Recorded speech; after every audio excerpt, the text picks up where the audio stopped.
Good morning and welcome to the Legit Real Estate Podcast. I am TJ Chofi. I'm here this morning with Holly Regoli. Good morning, Holly. Good morning. How are you? I'm awesome. I'm putting up a listing. Putting up a listing is always a fun day for a realtor. Yeah, but you said it only In this takes you market, like 6 minutes normally. I can do an entire listing 6 minutes if I'm at the office. If I do it from here, when my computer is acting slower than slow for whatever reason, it's taken me pretty much all freaking morning, and it's not my fault. No, see, it takes Yeah, me forever to get a listing up. It doesn't matter reception or whatnot. It's just you have to fill out every single little minute detail about the property. I'm telling you, it's like data entry skills are on point. Not me. I can win a bar bet for like words per minute. Like there's no question that people look at me and they're probably like, this guy's probably guessing with two fingers. But in the meantime, I type as fast as I talk. Yeah, but you have to look up all the information, like what's the real estate tax? What's the assessment? What's the, you know, Yeah, but basement like? What's you do all that ahead of time and you write it on the file. So you do it all ahead of time. I know what I need. The taxes are hard, the square footage, right? So I'll keep the tax thing up because I need the plot and map. Mhm.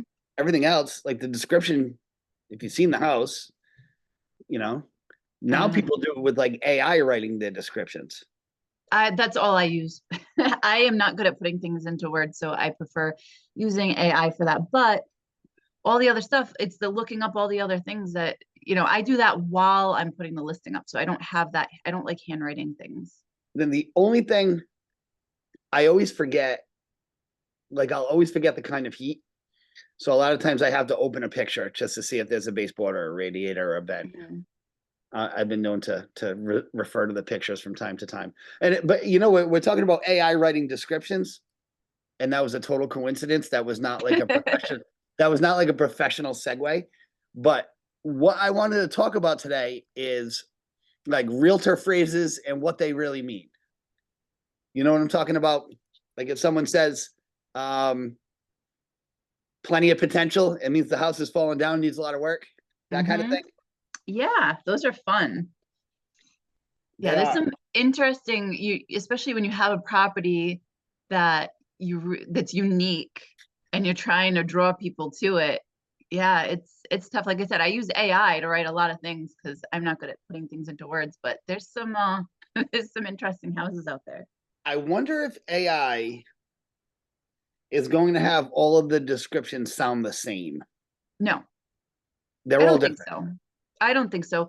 Um, I think they sound better because they use a much better, I don't know. I'm not good at articulating myself at all. And I'm not good at coming up with words or writing things and stuff. But when I use AI all the time, I it just helps. It makes it Yeah, but sound so much better. if you and I both list a 3 bedroom ranch, aren't we going to get the same output? Like the description is going to be the same, or is it not going to be the same? No, I mean, I don't just say list of three-bedroom rants. I'll type something first. I'll say a lot of times I'll be like, all right, write a listing description for a three-bedroom, two-bath home in the country that's newly remodeled, that is on 5 acres of land, that it has a pond, like or whatever. And I'll just Yeah, like if you just did that, then what's the point of using the AI? You just wrote the description. no, because they make it sound so much better. It Interesting. sounds so much better. Interesting. Yep. Well, I do that for everything. I did it with my biography. I did it with like everything.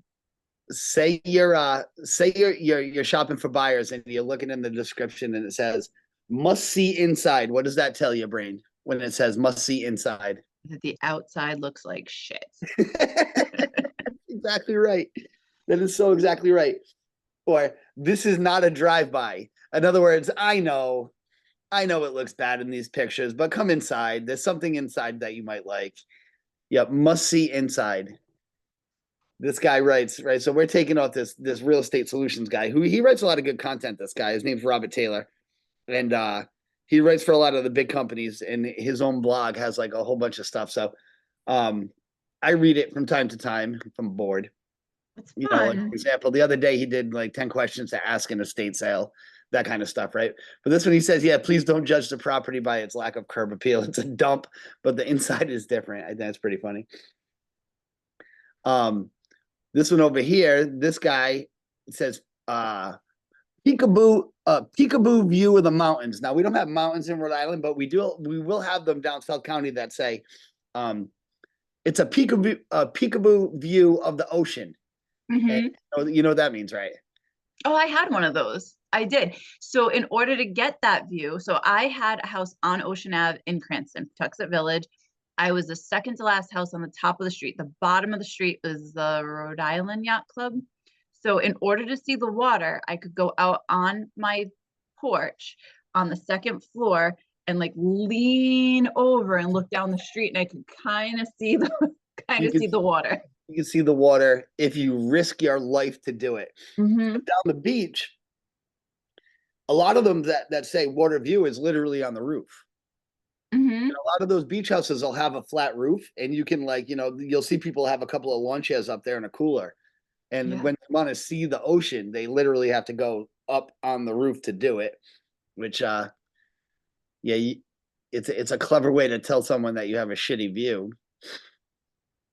Hey, but at least you can see the water somehow. I have a pond in my backyard. I have water views. I wouldn't Yeah, go in the water in my pond. It's yeah, no, disgusting. no. I have a pond. Actually, the fish in my pond had babies. Oh, that's cool. When I went and fed the fish yesterday, a bunch of little ones came up. That's fun. I had put goldfish in my pond at one point because someone in town has a koi pond and the goldfish were eating the koi babies. So I was like, oh, I'll take whatever you have. And when you're in a pond, they get to be like big. Yeah. And I had swarms of them. But in 2020, when we had a drought, my pond, it was the only time in 12 years, the only time it like dried up. And it was only dry for like a day. So we were in there in the mud trying to pull out the fish. And we went and put them in another friend's pond. But I have no more fish since then. Yours is a natural pond? I don't think so. I think it might have been natural No, but I somewhat. I mean it's think it, dirt. It's dirt on the bottom. yeah, Oh, yeah. all right. So ours is like a kind of it's like a top. It's like man made. Oh, yeah. No, no, So if it were to dry out, I'd just run the hose in there. mine's 100 feet long by like 50 feet wide. Oh, that's a pond. It's a pond. We go when it freezes enough, we go ice skating on it. We had fish. We have yellow spotted salamanders that get big. Like we've seen some monsters in there. I didn't even know we had those in Rhode Island.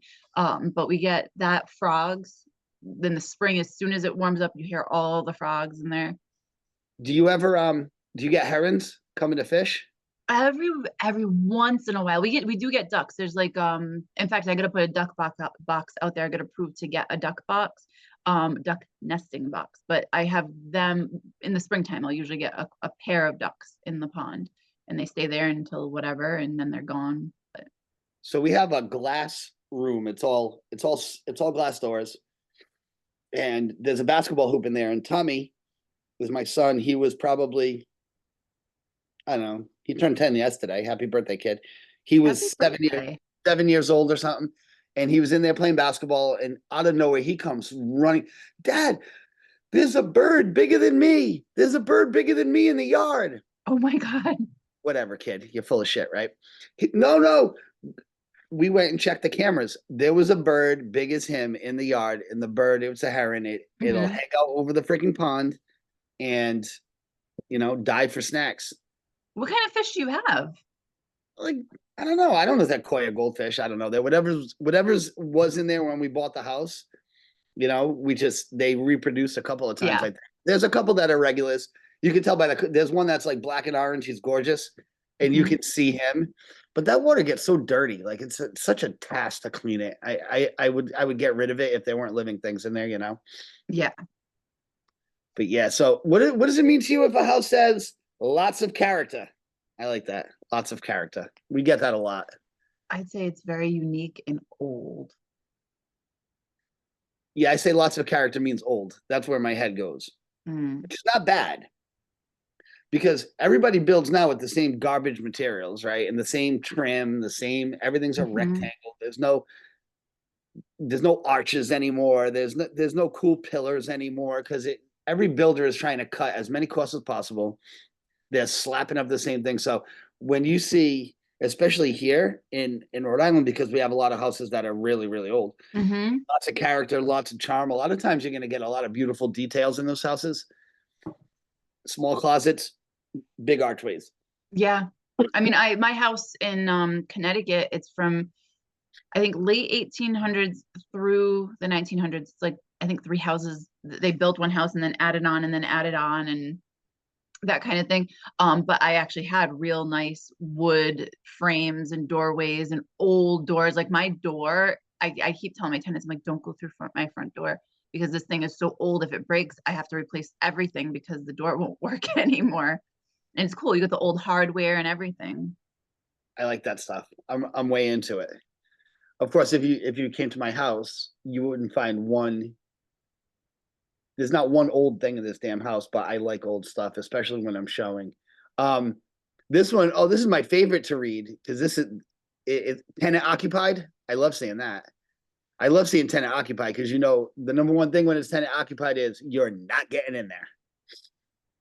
Yeah, no, that's bear with me one second. I'm terrible, but when the kids' school is calling, I just wanted to make sure it wasn't like something. Urgent. I'm like, yeah. Yeah, It's I don't like seeing that number. no, it's the stupid bus adjustments. Did your school call and start the conversation off? This is not an emergency. Is that the Uh, first words they say? no, no, ours is, all the time. Please check your email about important bus announcements because we are short on bus drivers and we are always short on bus drivers. So they change the schedule up often I wonder why. That seems like a pretty cool gig. to sit and drive a car full of kids. Yeah. I mean, what are the hours? You know what I mean? You work a couple hours in the morning and a couple in the afternoon if you're a retiree. Yeah. Well, yeah, if you're retired, like my son's favorite bus driver, actually every kid that has the opportunity to have Marco as a bus driver absolutely loves him. He was a truck driver for years and ended up leaving doing that and then drives the bus now and he's the coolest bus driver. But I don't know, we get a lot of cranky bus drivers. I mean, kids are ruthless though. And like They they do are. pick up people that so the bus drivers and like the cafeteria workers are not people that have like direct authority over the kids. Mhm. Like Tommy will tell me all the time, he'll be like, some of these kids at lunch, they're different kids when they're at lunch. Like they're, between the making fun of and the disrespecting, they don't do Yeah. that shit with the teacher because the teacher will kick them out of class and then they're in Yep. trouble. But Yeah. the bus ride, they can be unruly. Speaking of like those kind of hours, I was reading this thing. The guy named Adrian Dantley, he used to play for the Pistons, right? I don't know. He won like 2 scoring titles in the NBA or whatever. He's a crossing guard. Like, yeah, so he's an assistant coach in the NBA, but on his off days, he's a crossing guard. That's so funny. It's great Yeah, to be because able to be out he in the likes the hours. community. That's the Yeah, thing. If you enjoy it, it's good. But they definitely don't get the respect that I mean, my son is so stupid. He records his bus driver. He's like, look, she's yelling at us. I'm like, yeah, because you guys are shitheads. Like oh, they're terrible teenagers. teenagers. Well, yeah, high school buses are like a different world. Mhm. Oh, here's one. Here's my favorite. If the listing description says the house is cozy, what does that mean? It's very small. Small, right? Why don't we just say Small. small? No, we gotta say it's cozy. It's a cozy. It says right here, you're lucky if you could fit anything besides a twin bed. Yep. There's one. Lovingly maintained. I know what that means. Hmm. That would I Same would get ready. owner forever that really thinks that they know what they're doing and it's probably a 1940s kitchen. Yep, Pristine, exactly right. pristine, but completely outdated. Yep, yep. That's exactly what it is, and I bet a lot of people wouldn't get that. Lovingly maintained, yeah. So well maintained. Anytime the word maintained is on there, it means old but works. Yes, It means old. Grandma's house, everything works, everything's perfect.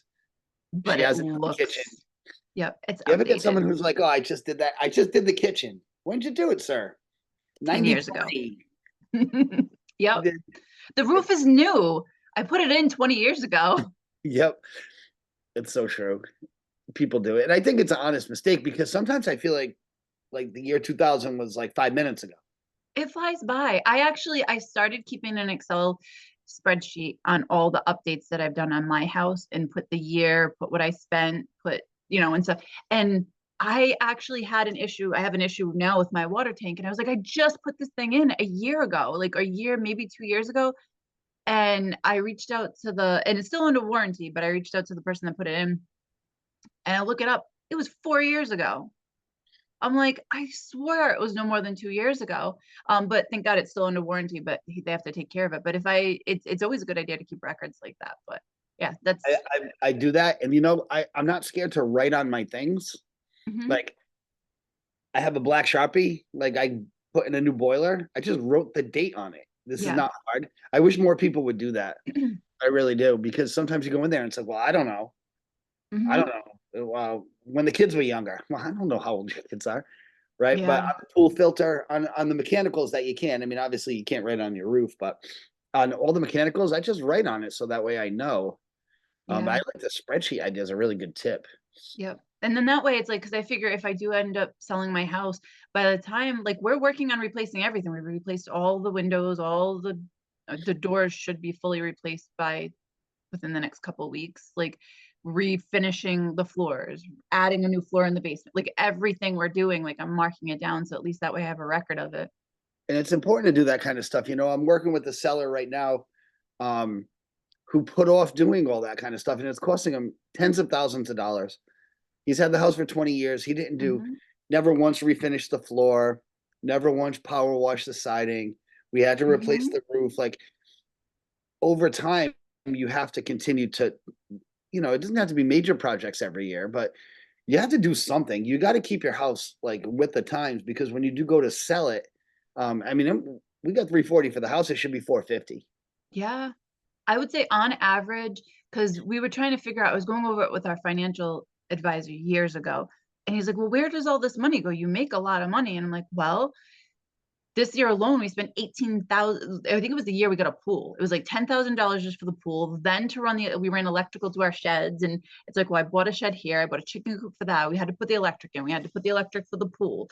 Like everything that we've added to the house, it's like there's not a year that goes by that we don't spend at least $6,000 improving the house. So You have to but all by the this time we year. get through, Right. And then it's time to start over again. But yep, at least if you decide to sell it, the next person's not going to look at it like an overwhelming project. yeah, yep, And I think that's what happened with this house. Not one thing had been done. So when it was time to sell, all the buyers that came in were like, I have to do everything in this house. It's like, hmm, it's almost like it's a flip, but it's not, because you can live there. But it's like, you haven't done nothing in all this time. This is every single thing in this house is from the year it was built. And it's kind yep, of, it's hard to do that. It is. yep. What's this one? Oh, nearby park, nearby park, nearby school. Within walking distance, probably not. You so whenever something's near a park, I wouldn't think of this. This guy does. If it says nearby a park, it says plan on parking 2 blocks away on the weekends, because you're not going to be able to park in your driveway. Ah, I wouldn't have even thought of that. So I have a listing right next to a baseball field, a little league field, and the girl told me, this is the one I was putting on when we first got on air. She said, on the weekends, on Saturday, you can't do an open house in the spring. You can't do it because the whole road, Little League is like 50 cars. She's like, you can't even get out of the driveway. So you have to do it on a Sunday when no one's there, or else you're not going to have any parking. People are going to be turned off by it. Is it because people are home or is it because there's something, is there a park No, it's nearby? because all the people go to their kids' games, and there's no parking lot. Oh, So they baseball park. they all Yeah, go they all go park on the street. And she's like, sometimes her her folks are elderly. Sometimes they can't even back out of the driveway, that which sucks. is kind of shitty. Yeah, right near a school. And plus, with schools, you got to consider, right, buses. There's certain Hmm. times a day where it can be a real pain in the neck. And if you're on a bus route, I know I don't go on Middle Spring Avenue when the high school lets out. 155 it gets out. Mm-mm. That's like 7 buses and like hundreds of cars flooding Mineral Spring in one shot. I'm all set. Yeah, no, that makes sense. I am all set. What else this guy got over here? It says needs TLC. Yeah. Needs Yeah, TLC. so it needs a lot of work. Yep. Get ready to spend your life savings. So TLC is supposed to be what? Tender loving care, I believe. right? Right? Yes. Needs a lot of, yeah, plan to, like you said, plan to spend your life savings. Yep. And I feel like we try and say these nice things and talk in code, but consumers are not dumb when it comes to that. Like, Hmm. they know. I try and be honest in listing descriptions. I really do. And sometimes I've had sellers give me pushback and say, "Why did you say that about my house?" Really? Yeah, and it's like, well, because I want to bring in the right buyer. I don't want to mislead people. Hmm. Like Then you're if the just house wasting needs, everyone's time. yeah, and I tell the same thing to the photographers. Like, stop doing this damn thing where you make the rooms look 4 times bigger than they are. Hmm. Like, can we get an actual look at the property? Do you use professional photography, correct? All the time. All the Yeah. time. I mean, except for, you know what, for multifamilies, I don't, because it's too hard to coordinate. And most of the time you've got tenants that are just not so great. So I'll post some pictures online, and then the rest of them I actually have like a Drive of photos and videos that I take of each apartment, so that if somebody really is interested and is putting in an offer or considering an offer, I'll send them the additional pictures and videos separately. Oh, that's pretty smart. That's Yeah, I smart try to to do it get that way. I try to get walkthrough videos of every single property. So I might not put them on. I'll try to do a website for each one. If it's like a real nice house, like I'll put an actual walkthrough video online. But if not, and especially if it's a multifamily, I will take walkthrough videos of every single apartment, and then I put it in a Google Drive, and then I can send that to interested buyers, because sometimes you can't get in all the apartments. And the other thing, I feel like we talked about it in the last show where tenants don't like to leave. Hmm. So the tenant will be there, and then here comes the photographer. And now it's me, the photographer, the tenant. They get uncomfortable because the photographers, they take a long time to Hmm. set up. A lot of these guys with the tripod, they got to get the lighting right. They got to do all this. And a lot of people don't have the patience for that. Yeah, and they move stuff out of the way. Like they Yeah. set up the scene and will move things so that they get the perfect picture. When you're going through an apartment house, you can't get that. Forget it. So I don't bother. A lot of time yeah, like, don't touch my stuff. Hmm. I'm just trying to take your trash can out of the picture of the kitchen, buddy. But yeah, I get it. Like, I do. I don't know. I don't know how I feel about people walking around my house touching things. Yeah. And more often than not, you go into a tenant's house, and it blows my mind how people live. I mean, most people most apartments that I have been in have been just a mess. Just a mess. Like they know people are coming to look at it, and it's just like you can't even walk in some of the rooms because there's clothes on the floor. Or it just people live so. I'm evicting a tenant right now, and I'm not like an absentee landlord at this property because it's my grandfather's house. He lives there. Mhm. So the second floor people, they were first of all in the garage, in the center of the garage is like a support pole. There's a pole. Mhm. The guy uses it as like his ashtray. There was like a mound of cigarette butts in the backyard. Whenever they're done with something, like say this bottle of water, they just throw it on the grass. Oh my God. So I went there to cut the grass, and there were like 8. There's a Dunkin' Donuts cup thrown on the ground, a McDonald's fry box on the ground, and it was like, this is how you're treating the property. Upstairs has got to be even worse if this is how you're treating the Uh, part I'm going to see, right? Because I'm not going to go in their house without notice, but I'm going to come to the property every week. So mhm. I had to evict him, and the guy's attitude was those are just small things. Mhm. Small things is you putting cigarette butts out in the garage, like using the garage as your personal ashtray. That's a small thing. I mean, to me, that's People a big have such a different level of standards when it comes to like living or respecting other people's property. thing. Yeah. I can't even imagine. My mom lives at my multifamily, and I thank God for her. Like I mean, she loves planting and taking care of everything, like the lawn and stuff. And even lately, she's been not feeling as well. So my son's going there, but she's guiding him on what to do. And like, we want a property that looks good and it's appealing and attractive. And it's so funny because my son actually got obsessed. He's like, we got to go buy a new table and chairs for the front deck. I'm like, no, I'm like, grandma's got her table there. She can throw a tablecloth on. He's like, but it's got a hole in the middle. And he's like, but we need to take pride in our house. And, Oh, he's already that's got cool. that bug. He's like, I want to make it good for the tenants. I'm like, well, the tenants can put their own table out if they want. But, we're fortunate we have tenants that are very respectful. I mean, if they weren't, my mom would be chewing their ass Like, off. I just And don't get it because you have to live there, whether you own it or not. You still live there. Like I mhm, rented before. I still lived in the place I was renting. So yeah. why would I want to come home from work and step over like litter in the backyard? Like why would I litter in the place where I'm going to or I'm going to bring people to? Have you seen his apartment now that you're evicting him? No, not yet. Not yet. He's got until the end of the month. And it's not even as much an eviction as in I'm not renewing the lease. Hmm. But of course he's pulling the well, I can't find somewhere to go, which is going to turn into an eviction, because Yeah.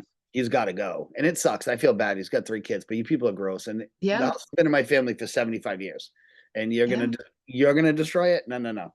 No, I have a client. I put a guy in to one of his apartments last year and he reached out to me. He's like, this guy's gross. He's gross. He's not keeping the place clean. He's like, he has to go. So I was like, all right. I helped him write a letter saying he wasn't renewing the lease because of we didn't even give him a reason. But I said, he's like, what do I do if he asks me? I'm like, tell him the truth. He's not up to your standards of level of cleanliness, and you feel like it's going to damage your property. And then shortly after he got the letter, like he's like, he just walked out with 5 bags of trash for the dumpster. Like, how do you? And when I say that apartment is small, it is literally 2 rooms.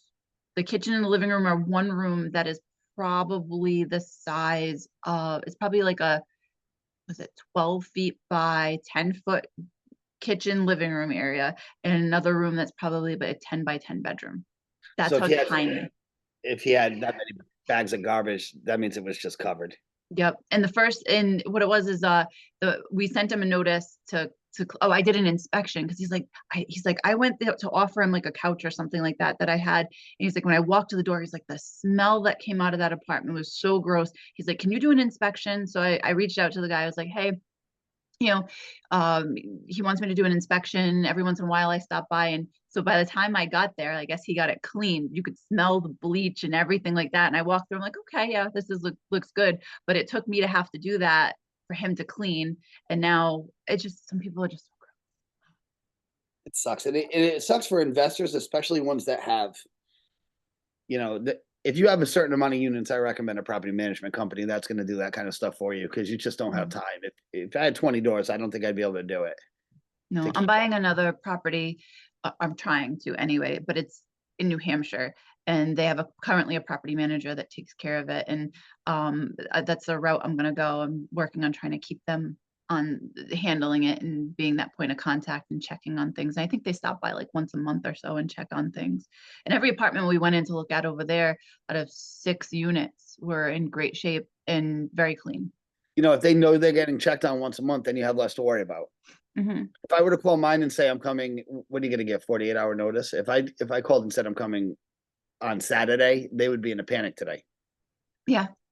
because if that's how you're in the backyard, I can only imagine what your sink looks like. So it Awful. sucks. And I try to do the guy a favor. That's why those property management companies they take that stuff, they take the emotion out of it. Hmm. This one says first time on the market. First time on the market means what? So the same owners have been there forever, are probably too elderly to do anything, and the house probably looks like it was from the year that they bought Amen to that. it. Says it's still got the pink and blue bathroom Yep. for sure. Um, marry the house, date the rate. Yeah, we got that. Marry the Mm, house, date the rate means buy this house if you can't afford it. Even if you can't afford it, someday you can refi. We're doing yep. that a lot now. Marry the house, date the rate.